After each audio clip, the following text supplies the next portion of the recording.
gracias al Señor de reencontrarnos un lunes más con la expectativa de que el Señor hable a nuestros corazones. Vamos a orar. Amado Padre, queremos darte gracias por este reencuentro. Un lunes más en la quietud de nuestras casas en diferentes lugares del mundo, pero Señor, congregados a través de este medio para estudiar tu palabra, esperando, Señor, el auxilio del Espíritu Santo para que abra nuestra mente y corazón para entender las verdades eternas y preciosas que contiene tu palabra para cada uno de nosotros. En especial, Señor, al mirar este capítulo tan precioso de la epístola a los Efesios, nos ponemos en tus manos, esperando tu guía y tu dirección. Oramos agradecidos a ti en el nombre del Señor Jesucristo. Amén. Amén. Muy bien, amados hermanos, esta semana no he recibido preguntas, por lo tanto no tengo ninguna respuesta que dar. Recordad que podéis escribirme a mi correo personal o al teléfono de la iglesia y con mucho gusto estaré luego respondiendo cualquier inquietud que podáis tener. Vamos entonces a comenzar nuestra clase número 5. Para ello voy a compartir la pantalla en Efesios 3, las cartas de la prisión. Y como ya hemos mencionado y tenéis en el apunte, este capítulo cierra la primera parte de Efesios. Hemos dicho que marcadamente esta epístola a los Efesios tiene dos bloques, que va del capítulo 1 al capítulo 3, la parte doctrinal, la parte posicional, donde Pablo va a describir nuestra riqueza en Cristo y nos está preparando el camino para entrar a la sección práctica. ¿Cómo se aplica eso a nuestra vida, a nuestro andar, a nuestra vida cristiana? Antes de entrar, va a hacer una pausa para orar. Quiero recordaros que en el capítulo 1 nos hemos imaginado el entrar en una galería de arte donde comenzamos a recorrer diversos pasillos con cuadros expuestos por el mejor de los pintores, un pintor eterno, las obras más preciosas que se puedan contemplar. En el capítulo 1 hemos ido por el pasillo de la alabanza. Hay quienes sugieren, incluso tengo aquí una Biblia anotada que lleva como título Himno de Acción de Gracias, a partir del versículo 3, bendito el Dios y Padre de nuestro Señor Jesucristo. Luego de entrar por el pasillo de la alabanza donde hemos visto al Padre, al Hijo y al Espíritu Santo trabajando juntos para nuestra salvación, entramos en el pasillo de la oración. Y aquí tenemos esta oración del capítulo 1 que tiene que ver con el que nosotros podamos conocer. Ahora, en el capítulo 3, vamos a ver otra oración que tiene que ver con el vivir, el experimentar. Este pasillo de la oración nos llevó luego al pasillo de la gracia. El capítulo 2 nos llevó bastante tiempo porque en los primeros 10 versículos vimos la exposición de la gracia de Dios en un taller divino donde aquellos productos del taller de Satanás, listos para recibir la ira de Dios por medio de la gracia y de la fe en Jesucristo, y las herramientas que Dios utiliza, como son su amor, su misericordia y su gracia, nos transforma en nuevas criaturas, en hijos de Dios, en poemas de Dios, listos para un ministerio y una vida significativa. Luego hemos visto la semana pasada el pasillo de la familia de Dios, podríamos decir, o del pueblo de Dios, aunque no usa la palabra pueblo, sino que usa la palabra familia, allí en el versículo 19, donde dice, no sois extranjeros ni advenedizos, sino conciudadanos de los santos y miembros de la familia de Dios. Así que hemos atravesado el pasillo de la familia de Dios, viendo cómo derribó el Dios los muros de separación que siglos y siglos y siglos se habían levantado entre el pueblo judío y los gentiles. Y ahora Dios ha conformado una nueva familia que es la iglesia, edificada sobre el fundamento de los apóstoles y profetas, siendo la principal piedra del ángulo Jesucristo. Ahora entramos entonces al siguiente pasillo de esta obra de arte, que es otro pasillo de la oración. Y Pablo comienza diciendo, por esta causa, yo, Pablo, prisionero de Cristo Jesús, por vosotros los gentiles. Pablo comienza su oración con esas palabras, por esta causa. ¿Por qué pensamos que es una oración? Porque luego la va a retomar en el versículo 14. Por esta causa doblo mis rodillas. Pablo está a punto de pasar a la sección práctica de nuestro andar con Cristo, pero hace una pausa para orar. Comienza su oración aquí, pero no la continuará hasta el versículo 13 o 14. Estos versículos forman un largo paréntesis, pero son importantes porque explican el ministerio especial de Pablo a la iglesia y a los gentiles. Es como si algo le distrajera. ¿No te ha pasado que te pones a orar y estás pidiéndole al Señor por una causa muy concreta y muy precisa, pero de pronto algo sucede y se te cruzan por la mente historias de la persona por la que estás orando o de otras personas con las que has hablado acerca de ese tema, o de pronto comienzas a recordar una anécdota de hace años o una conversación de hace unos días o lo que sea? Pues a mí me da la sensación de que esto parece que le sucede a Pablo aquí.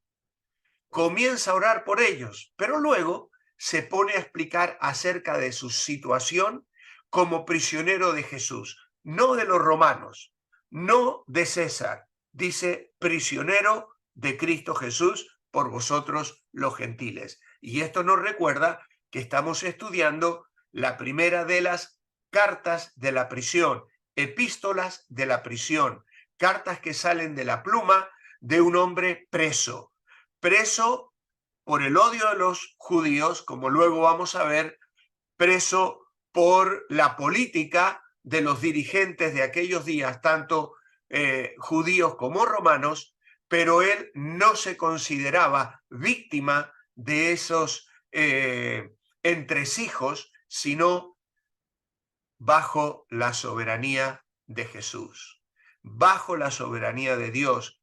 Pablo, prisionero de Cristo Jesús por vosotros los gentiles. Y entonces aquí hay una idea principal que no la tenéis en el apunte, pero si la queréis apuntar en algún rincón, es la siguiente. Pablo, en estos primeros 12 versículos, nos explica cómo Dios lo designó para proclamar el maravilloso plan de Dios de unir a judíos y gentiles en Cristo. Esa es la idea principal. Pablo explica cómo Dios lo designó para proclamar el maravilloso plan de Dios de unir judíos y gentiles en Cristo. Y cuando acabemos de mirar estos 12 primeros versículos, vamos a señalar las características de un auténtico misionero. Esas características están entrelazadas en todo lo que él va a exponer en estos versículos. Y al final de este párrafo las vamos a señalar con la mayor precisión posible. Así que entonces comenzamos con nuestro primer punto. Pablo explica su ministerio.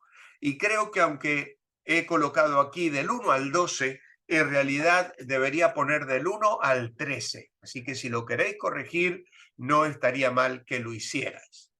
Lo primero que notamos es que Pablo, como hemos dicho, se llama a sí mismo prisionero y relaciona su prisión con los gentiles.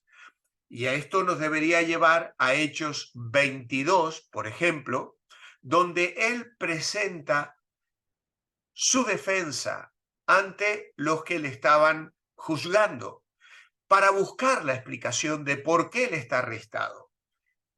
Fue arrestado en Jerusalén e hizo su defensa ante el pueblo. Y si vais a lo que él va a relatar en Hechos 22, al llegar al versículo 21 dice: pero me dijo, ve porque yo te enviaré lejos a los gentiles. Y le escucharon hasta que llegó a esa palabra y entonces estalló el motín. La relación de los gentiles y los judíos era un problema, incluso entre los primeros creyentes judíos. Si queremos más información de hecho, no tenemos más de esto, no tenemos más que ir a Hechos 10. En Hechos 10 vamos a ver el llamado de Pedro a ir a la casa de Cornelio bajo la guía del Espíritu Santo. Y luego en Hechos 15, la iglesia realizando aquel concilio para tratar el asunto y poder decidir si era necesario que los gentiles se circuncidaran para formar parte de la iglesia. Así que el tema no era de importancia menor. El ministerio del misterio es nuestro primer subtítulo. Y Pablo explica que Dios le había dado una revelación especial y una administración especial que él califica como el misterio de Cristo. Y aquí otra vez, en lugar de leer los versículos 1 y 2, vamos a leer el 3 también.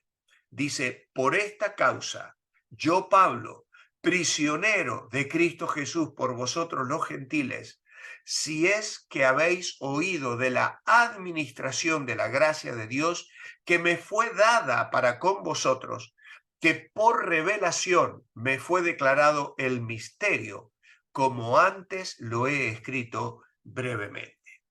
La palabra misterio en el Nuevo Testamento se refiere a algo anteriormente desconocido e imposible de conocer sin una revelación de Dios. Y esto lo dice Pablo aquí con toda claridad. El ministerio del misterio. Es decir, a él se le encomendó la tarea de dar a conocer eso que había estado oculto. Y esto para él significaba administrar la gracia de Dios a los gentiles. La palabra administración es la palabra mayordomía. Pablo, como mayordomo, tenía la responsabilidad de distribuir el evangelio a los gentiles. Y vaya si lo hizo, si cumplió con ese mandato divino. El conocimiento del misterio. Pablo no conoció este misterio por su propia investigación, ni siquiera por lo que otros apóstoles le hubiesen podido enseñar, sino por una revelación especial de Dios. Podéis apuntar allí, bajo este apartado, el conocimiento del misterio, Gálatas 1:12. Gálatas 1:12 dice: pues yo ni lo recibí, ni lo aprendí de hombre alguno, sino por revelación de Jesucristo. Está hablando de este evangelio, de este misterio que él llega a conocer después de todo lo que nos relata Hechos capítulo 9, donde él tiene un cara a cara con el Señor Jesucristo, y luego de estar ciego en Damasco, es visitado por Ananías, recibe la vista y se retira a estudiar, a aprender, a conocer en unos años de silencio, pero donde él aprende y recibe estos misterios que ahora comparte con nosotros. Y Gálatas 1:12 dice precisamente eso: no lo recibí ni lo aprendí de hombre alguno, de hombre alguno. Un evangelio dice que no es según el hombre, no fue predicado, perdón, el evangelio anunciado por mí, dice allí, no es según hombre, pues yo ni lo recibí ni lo aprendí de hombre alguno, sino por revelación de Jesucristo. Y eso es precisamente lo que nos dice aquí, que por revelación me fue declarado el misterio, que antes lo he escrito brevemente, leyendo lo cual podáis entender cuál sea mi conocimiento en el misterio de Cristo, misterio que en otras generaciones no se dio a conocer a los hijos de los hombres, como ahora he revelado a sus santos apóstoles y profetas por el Espíritu.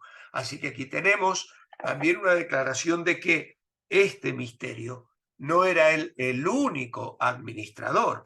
Encontramos luego otras epístolas como las de Pedro, las de Santiago, las de Juan, donde se revelan y se complementan muchas de las cosas que Pablo ha escrito en sus epístolas. Y de hecho, Pedro habrá de recomendar que se lean las cartas del apóstol Pablo. Ahora él dice aquí, como antes lo he escrito brevemente, se refiere a lo que escribió en Efesios 1:9, donde él dice, dándonos a conocer el misterio de su voluntad, según su beneplácito, el cual se había propuesto en sí mismo. Y luego en el capítulo 2, versículos 11 al 22, él también va a hablar de ese misterio, de aquellos que estaban alejados de la ciudadanía de Israel, ajenos a los pactos de la promesa, sin esperanza y sin Dios en el mundo, pero que ahora se ha dado a conocer. Pablo tenía un conocimiento personal y profundo de este misterio y deseaba que ellos también tuvieran el mismo conocimiento. Se dice el misterio de Cristo, porque el misterio, que es la unidad e igualdad de los judíos y gentiles, ¿dónde se encuentra? En la obra redentora de Cristo. El conocimiento de este misterio no se dio a las generaciones anteriores a Pablo. Ahora, en el Nuevo Testamento, este misterio revelado no solo a Pablo, sino a los otros apóstoles y profetas por el Espíritu Santo. Acabo de mencionar Hechos 10, por ejemplo, donde Dios le dijo a Pedro, entra en casa de Cornelio, yo quiero que vayas allí. Y lo hace después de que Pedro pueda ver aquel lienzo con animales impuros e inmundos que los judíos tenían prohibido comer. Y cuando Dios le dice a Pedro, mata y come, Pedro dice, no, Señor, y yo no he comido nunca nada inmundo. Y entonces Dios le dice, lo que Dios limpió, no lo llames tú común. Qué tremenda visión tiene el apóstol Pedro allí. Y luego, antes de Pedro, tenemos la historia de Felipe, Hechos capítulo 8. ¿Recordáis el eunuco que venía subiendo de Jerusalén y leyendo en Isaías 53? Y el Espíritu Santo le dice a Felipe, acércate a ese carro. Y se acerca y le escucha leer la cita. Le pregunta, ¿entiendes lo que lees? Y le predica el Evangelio. Y una vez que este hombre acepta a Cristo como su Salvador, se bautiza, el Espíritu Santo arrebata a Felipe y luego pasa por otras ciudades proclamando el evangelio, ciudades habitadas por gentiles, y la gente responde al mensaje de salvación. Así que se dio a conocer por los santos apóstoles y profetas a través del Espíritu. Ahora bien, hermanos, quiero aclarar una cuestión que debemos precisar. Este misterio no era como los cultos misteriosos que realizaban los de Éfeso, es decir, los gentiles que tenía ahí la diosa Diana. No era un misterio de conocimiento esotérico reservado para un grupo selecto.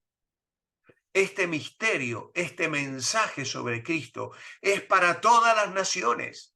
Y Pablo insta a los creyentes en Éfeso a que abandonen cualquier otro pseudo misterio y centren su atención solo en Cristo. Este misterio estaba oculto o no se había dado a conocer a los hombres en otras generaciones, pero en ese momento de la historia y en este momento lo podemos comprender.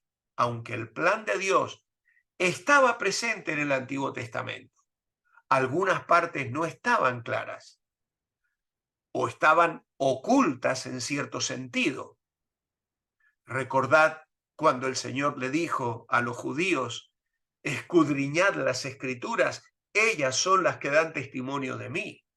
Claro, tú vas a las escrituras y ves a Cristo en el Pentateuco, en el Éxodo, en el Levítico, en Deuteronomio, y vemos a Cristo en los Salmos, en el Salmo 22, Salmo 23, salmos mesiánicos, el Salmo 2, el Salmo 110 y tantos otros. Habían partes claras, habían partes ocultas, pero cuando apareció Cristo se encendieron las luces, aclarando la naturaleza de la muerte del Mesías. Isaías 53, que aún los judíos siguen discutiendo y niegan que se refiera al Mesías, sino sugieren que se refiere al pueblo de Israel, que es despreciado y desechado entre los hombres como un varón de dolores. Nosotros vemos claramente allí a Jesús. El hecho de que los gentiles no tienen que hacerse judíos, que gentiles y judíos tienen igual acceso a Dios, y el grado de cercanía que se tiene con Dios en el nuevo pacto. Todas estas cosas se han dado a conocer y la gente, los creyentes, debemos conocerlas y debemos celebrarlas. Debemos dar gracias. Nuestros corazones deben rebosar gratitud a Dios por estas maravillosas verdades. El significado del misterio. Bueno, este misterio no era como los cultos misteriosos. Olvidé poneros estos apuntes aquí. Vamos a avanzar porque si me detengo entonces en ello ya nos quedamos detenidos. El significado del misterio. Punto 6. El significado del misterio entonces se ven que los gentiles son coherederos de la misma herencia, miembros del mismo cuerpo y copartícipes de las mismas promesas. Los gentiles tienen una parte igual en la herencia y una relación igual en el cuerpo y una bendición igual en las promesas. Los gentiles no son inferiores. Son coherederos y miembros del mismo cuerpo y copartícipes de la promesa en Cristo Jesús por medio del Evangelio.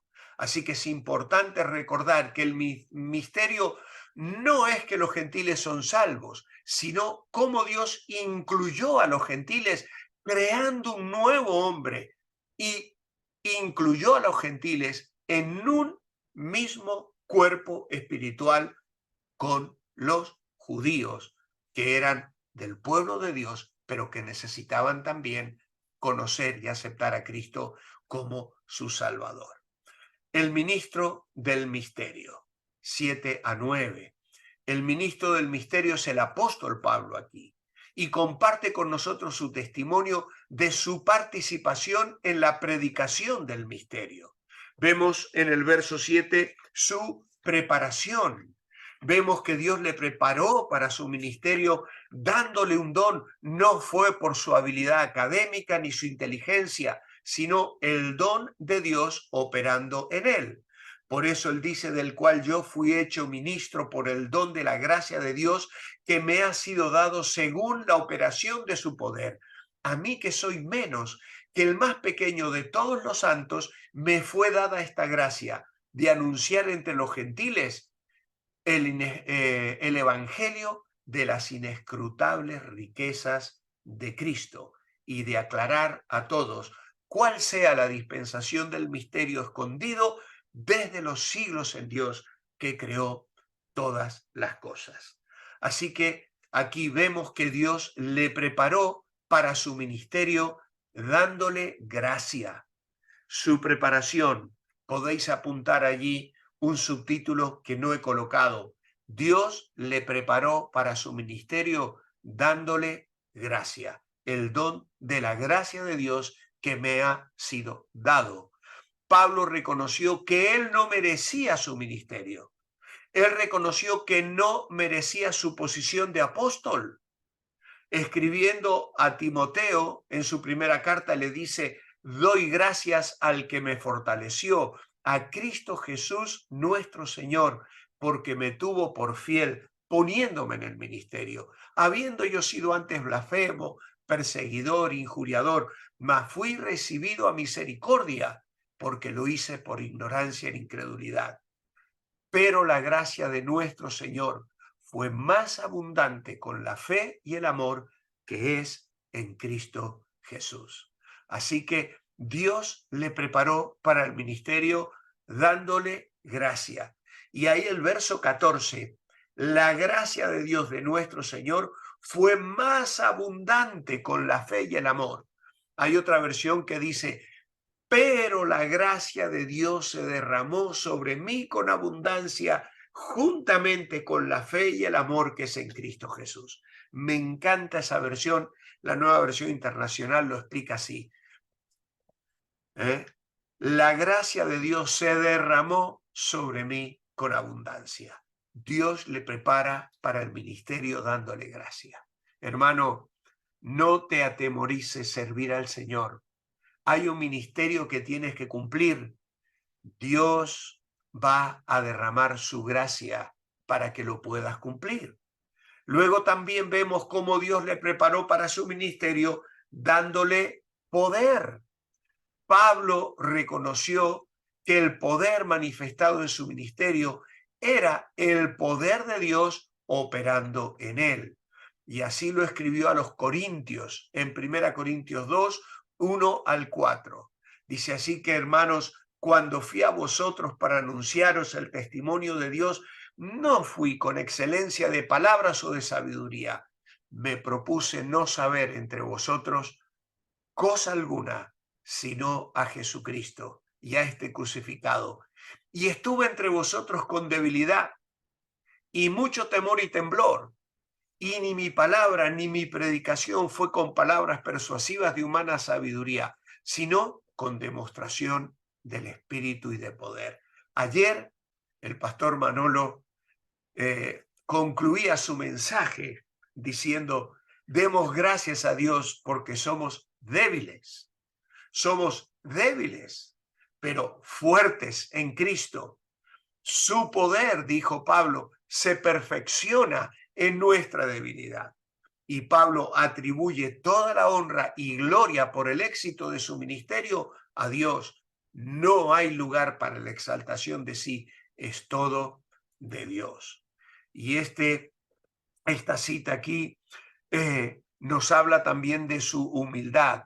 A mí que soy menos que el más pequeño de todos los santos, me fue dada esta gracia de anunciar entre los gentiles el evangelio de las inescrutables riquezas de Cristo.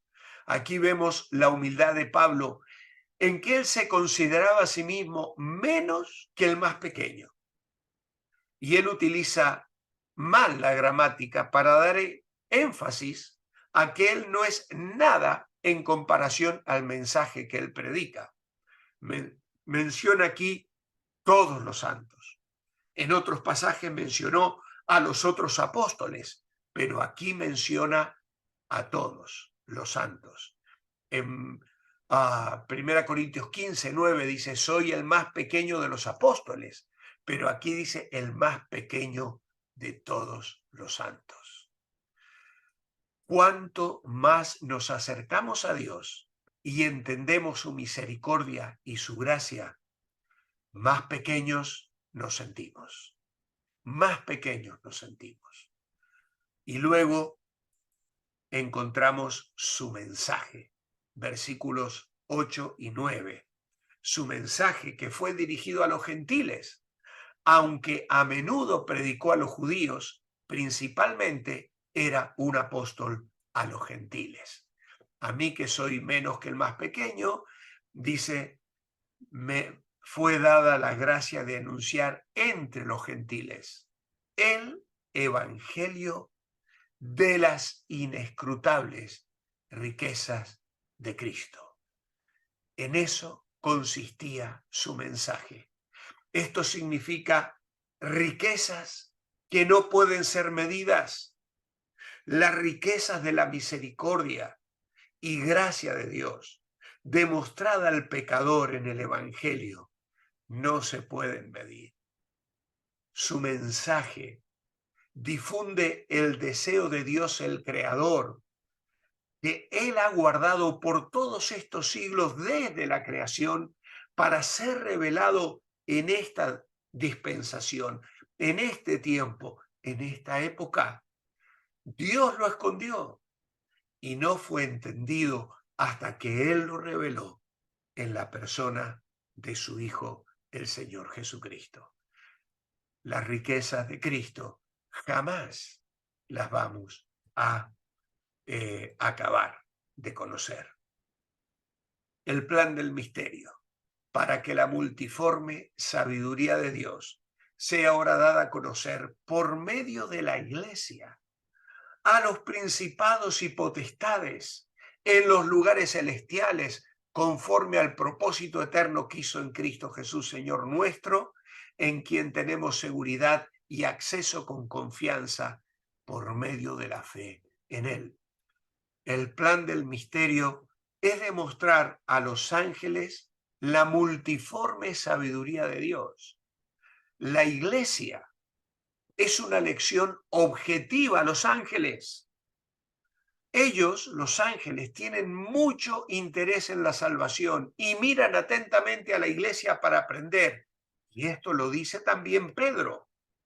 A esto se le reveló a los profetas que no para sí mismos, sino para nosotros, administraban las cosas que ahora os son anunciadas por los que os han predicado el Evangelio, por el Espíritu Santo enviado del cielo, cosas en las cuales anhelan mirar los ángeles. La multiforme sabiduría de Dios aquí se refiere no a la sabiduría de Dios en la salvación a los gentiles, sino en la sabiduría de Dios en formar una nueva relación entre gentiles y judíos, formando un nuevo cuerpo. El plan del misterio fue hecho en la eternidad pasada. El centro de ese misterio es en Cristo y por eso tenemos seguridad y acceso a Dios por medio de nuestra fe en Él. Y la palabra acceso y confianza tienen la idea de libertad por tener autorización de entrada, es decir, una relación de amistad con Dios, donde estamos aceptados por Él y tenemos la seguridad que Él tiene una disposición favorable hacia nosotros. Estamos seguros y tenemos confianza. Tenemos esta confianza por la fe que nos permite acercarnos con corazón sincero, con corazones purificados de mala conciencia a una vida de comunión. Cuando entramos en este párrafo, os comenté que entrelazado en todos estos 13 versículos tenemos las características de un auténtico misionero.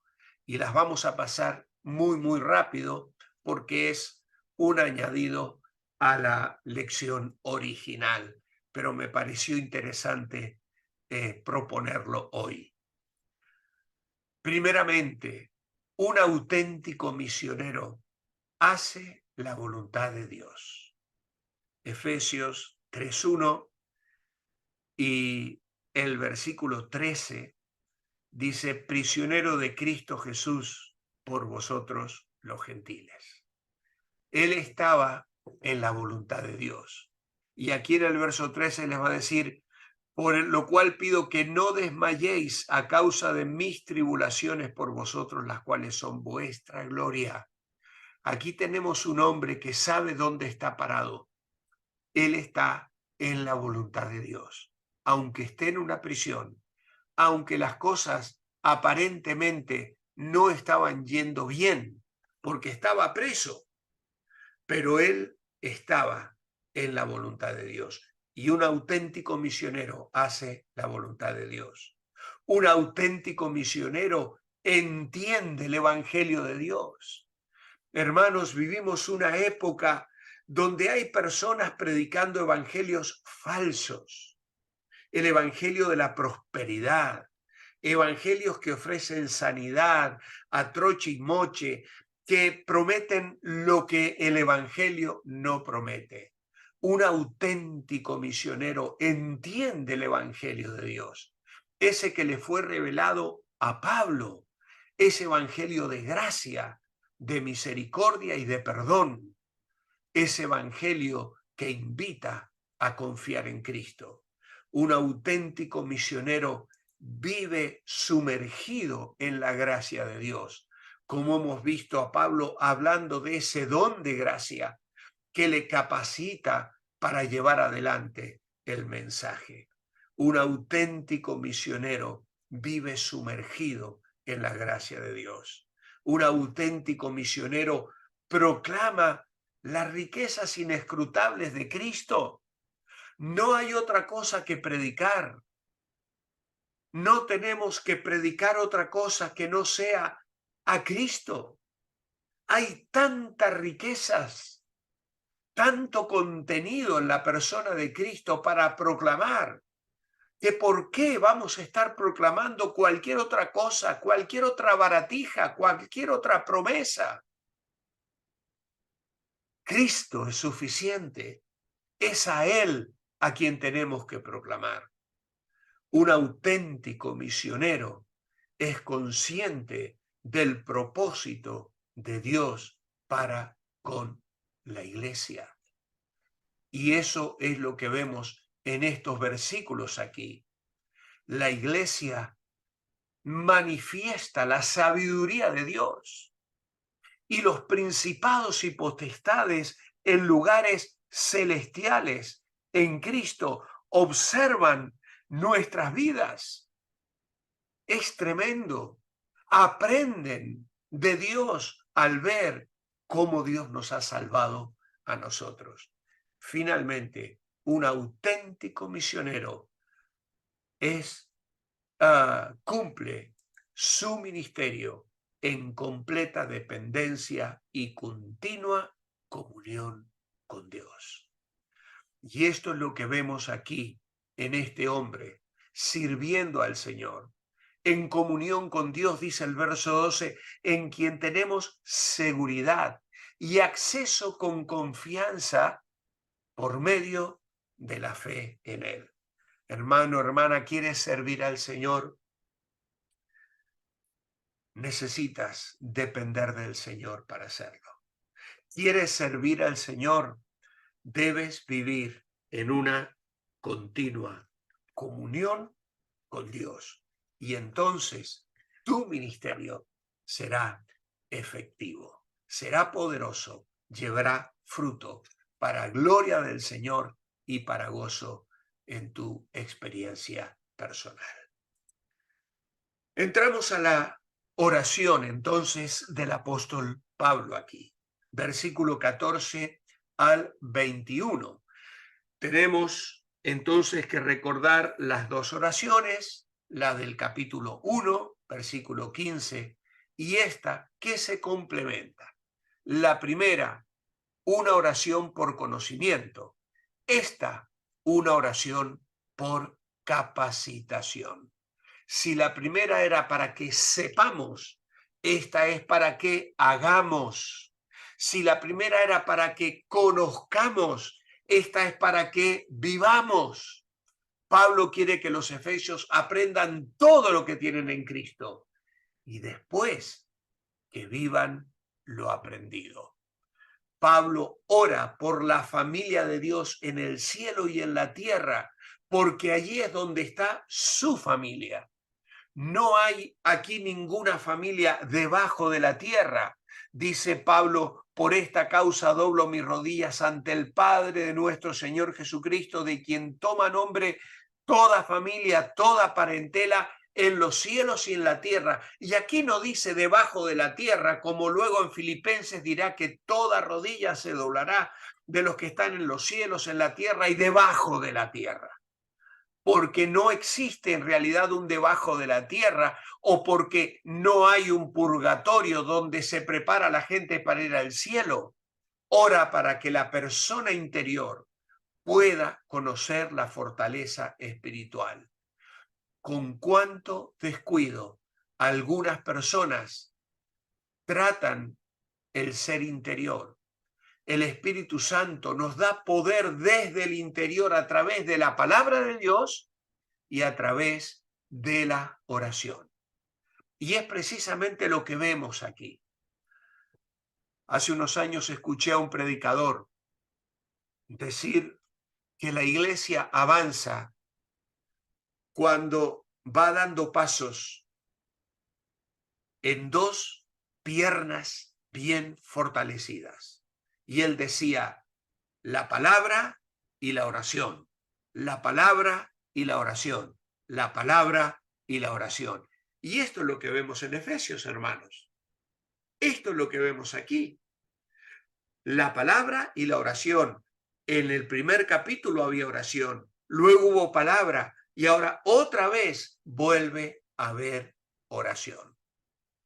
Pablo recalca que cuando oramos al final de esta oración, lo veremos, el Espíritu de Dios obra en nosotros, porque Dios nos concede poder mediante su palabra.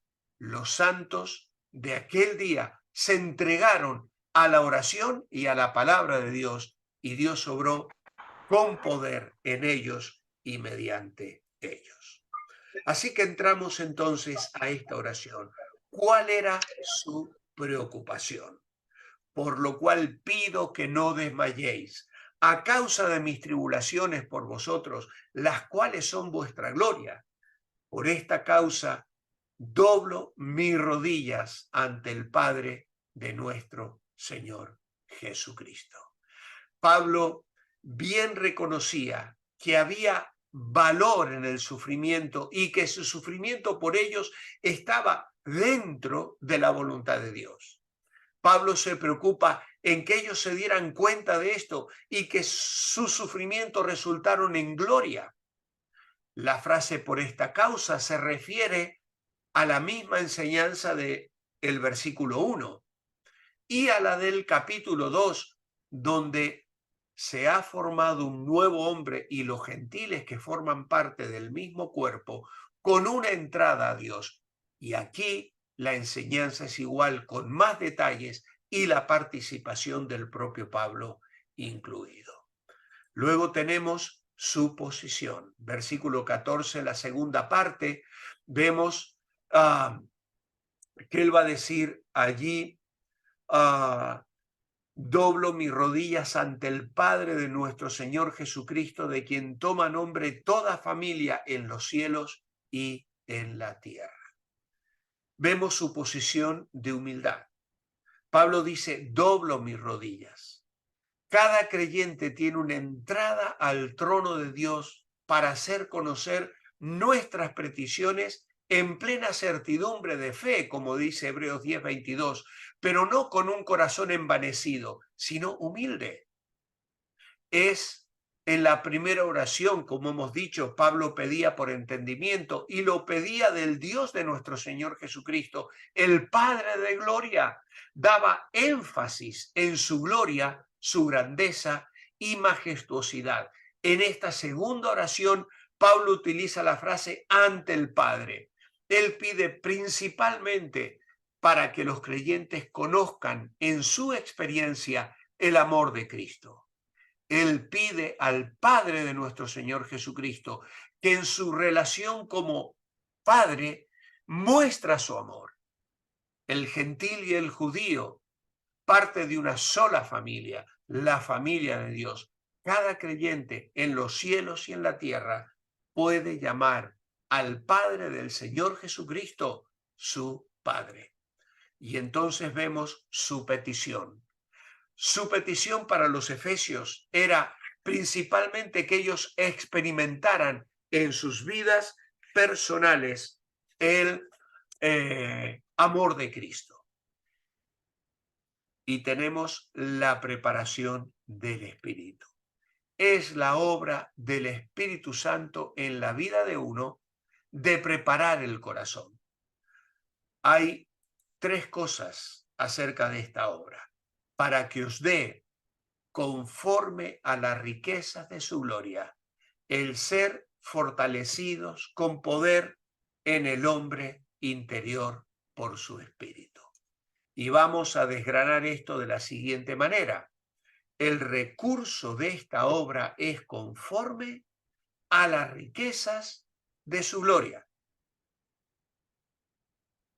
Esto habla de la abundancia de su provisión. En su abundancia hay lo suficiente para cada creyente. Hay lo suficiente para cada creyente. En Filipenses 4 dice, mi Dios pues suplirá todo lo que os falta conforme a sus riquezas en gloria en Cristo Jesús. Así que hay un recurso para la obra, las riquezas de su gloria.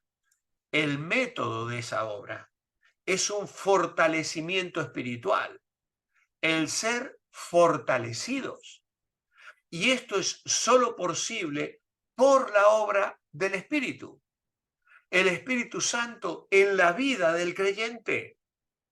Mal lo tenemos si queremos servir al Señor en las fuerzas de nuestra carne, por nosotros mismos, haciendo nuestra propia voluntad.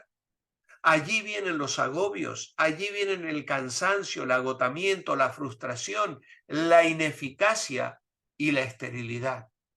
No hay vida, no hay poder, porque vamos en nuestras propias fuerzas. Hermanos, debemos depender en oración del Espíritu Santo. Debemos buscar la presencia de Dios constantemente en nuestras vidas, porque hay riquezas de su gloria para llevar adelante la obra, fortalecidos por el Espíritu Santo. Y el lugar de esa obra, ¿dónde es? No es en la iglesia, no es en un instituto bíblico, no es en grandes catedrales ni en lugares extraordinarios, es en el hombre interior. Un autor dice que es el hombre dentro del hombre.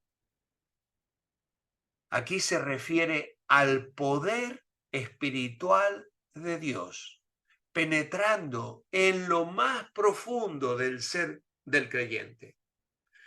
Esta obra de infusión de poder tiene un propósito: preparar nuestro corazón para el dominio de Cristo en nuestra vida.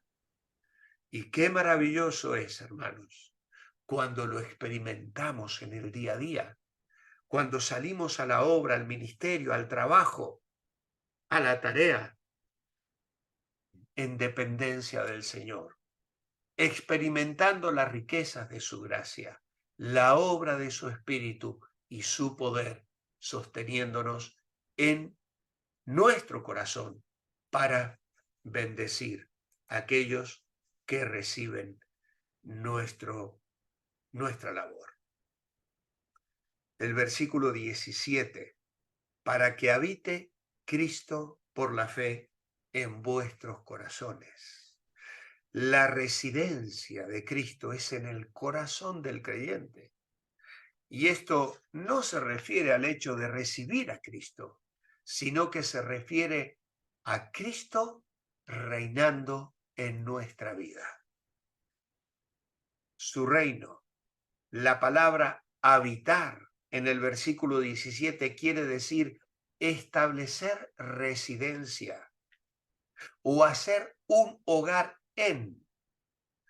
Cristo no solo quiere entrar en la vida de uno como Salvador, sino entrar también como Señor, para que habite, para que reine, para que haga un hogar en nuestros corazones,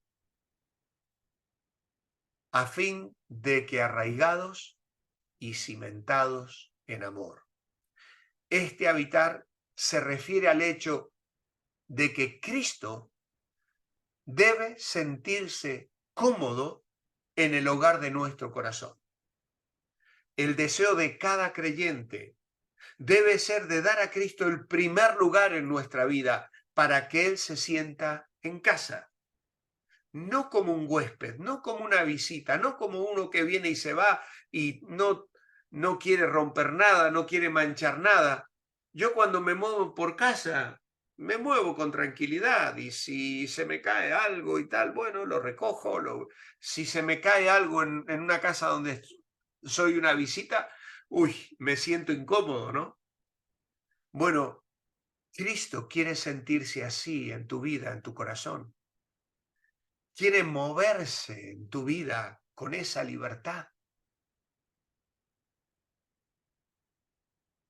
Por eso, a una iglesia en Apocalipsis le dice, yo estoy a la puerta y llamo. Si alguno oye mi voz y abre la puerta, entraré a él y cenaré con él y él conmigo.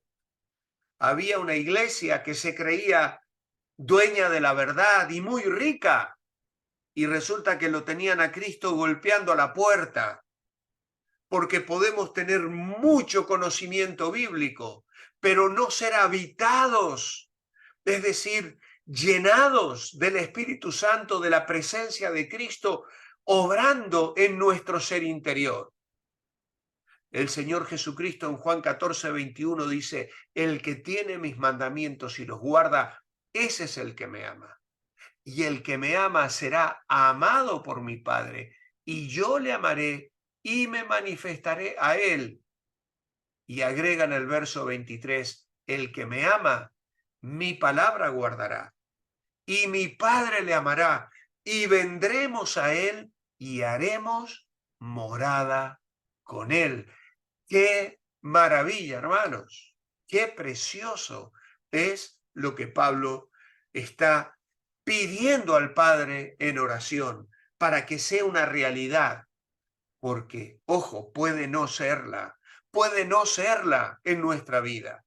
Cuando permitimos que el mundo, la carne, los deseos de los ojos, la vanagloria de la vida nos llenen y perdemos de vista al Señor. Su resultado es una experiencia personal y real del amor de Cristo. Esta obra resulta en cimentarse en el amor de Cristo, arraigados y cimentados, habla de firmeza, de seguridad en el amor de Cristo. Y esta obra resulta en comprender el amor de Cristo. Es un amor inestimable, es decir, que no tiene medida. Dice que seáis plenamente capaces de comprender con todos los santos cuál sea la anchura, la longitud, la profundidad y la altura. Me encanta esto. De niño muchas veces hemos cantado canciones que hablaban de esto, de conocer lo alto, lo ancho, lo largo, lo profundo del amor de Dios. Que seáis capaces. Es decir, literalmente hechos fuertes para comprender. Vuelvo a recalcar, es necesaria la obra del Espíritu Santo para comprender. Y la frase con todos los santos se refiere a la posibilidad de esa experiencia para cada creyente, pero también el que el amor de Dios se conoce en el contexto de los hermanos, de la iglesia. Cuando hay un creyente que quiere vivir la vida cristiana a solas, aislado, en soledad, mala cosa, porque pierde la capacidad de comprender el amor de Dios en estas dimensiones de las que habla Pablo, anchura, longitud, profundidad y altura. ¿Cómo conocemos el amor de Dios en estas dimensiones? Cuando lo veo en tu vida, hermanos, cuando la ves en mi vida. No tengo aquí muchos hermanos. Hay algunos que están sin la cámara, hay otro, veo a Andy, a Marisol, a Evelyn, ahí me está saludando. Hermanos, que estéis allí atentos, me está comunicando a mí algo del amor de Dios, de la grandeza del amor de Dios. Y yo no conozco vuestra vida, vuestro testimonio. Pero si algún día tenemos la oportunidad de conversar y que me contéis cómo conocisteis a Cristo, cómo le recibisteis en vuestro corazón, ¿sabes lo que eso va a significar para mí? Conocer la anchura, la longitud, la profundidad y la altura del amor de Dios. Y cuando yo os cuento mi testimonio, no quiero que lo toméis a mal, no estoy vendiendo nada, pero ayer he presentado el libro de mi padre que os presenté hace unas semanas atrás a vosotros. Él plasmó allí su experiencia personal. Y hoy hay hermanos en muchos lugares del mundo conociendo la anchura, la longitud, la profundidad y la altura por el testimonio que él dejó plasmado en esas páginas. Hermanos, así funciona, así es la iglesia. Esto me emociona, me conmueve. He estado ayer congregado con los hermanos en el centro evangélico y me han recibido, nos han recibido a mi esposa y a mí con un cariño. Hermanos que se sorprendían de vernos porque no les habíamos avisado que íbamos a estar allí. Qué bendita, qué hermosa es la familia de Dios. Y comprender la anchura, la longitud y la profundidad y la altura del amor de Dios con todos los santos. Tenemos también aquí en el verso 19, conocer el amor de Cristo. La palabra conocer en el griego es la palabra ginosco, que se refiere a un conocimiento por experiencia.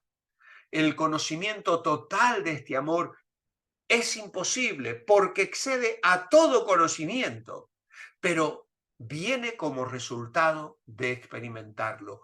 El fin de cimentarse y comprender y conocer el amor de Cristo es ser llenos de toda la plenitud de Dios. La plenitud de Dios es en Cristo. Lo habrá de afirmar en Colosenses 2:9, porque en él habita corporalmente toda la plenitud de la deidad. La plenitud de Dios es aquello con que Él está lleno. Es una vida llena de gracia y de verdad. Y concluimos ya con su poder. Acuérdense que Pablo empezó su oración pidiendo por fortalecimiento con poder. Ahora explica este poder que Dios tiene para contestar su oración y aquel que es poderoso para hacer todas las cosas mucho más abundantemente de lo que pedimos o entendemos según el poder que actúa en nosotros. A Él sea gloria en la iglesia, en Cristo Jesús, por todas las edades, por los siglos de los siglos. Y entonces tenemos la grandeza de su poder. La grandeza de su poder está en la frase mucho más abundantemente de lo que pedimos o entendemos. Abundantemente se refiere a algo que es más de lo necesario. Él tiene más de lo que es necesario para contestar nuestras oraciones. Más abundantemente es el exceso de lo que es más de lo necesario, mucho más que eso. Esto es lo que podemos pedir o imaginar. Todo ese poder que es inimaginable. La actividad de este poder es en cada uno de nosotros. En cada creyente habita Dios y todo este poder. Y la gloria de este poder, una maravillosa doxología, pertenece a Dios. Dios merece toda la gloria por todos los siglos, porque es su poder operando en la iglesia. La primera parte de Efesios, capítulos 1-3, daba énfasis a la posición de la iglesia. En la segunda parte veremos cómo ese poder habrá de estar presente en la práctica de nuestra vida como iglesia. Así que concluimos en esta noche con esta oración. Y aquel que es poderoso para hacer todas las cosas mucho más abundantemente de lo que pedimos o entendemos, según el poder que actúa en nosotros, a Él sea gloria en la iglesia, en Cristo Jesús, por todas las edades, por los siglos de los siglos. Amén. Que el Señor os bendiga. Amén, qué bueno. Muchas gracias, Pastor Walter. Espectacular como cada lunes, de verdad. Muy, muy bien. Familia, pues muchas gracias a todos. Ya se despidió el Pastor Walter con oración.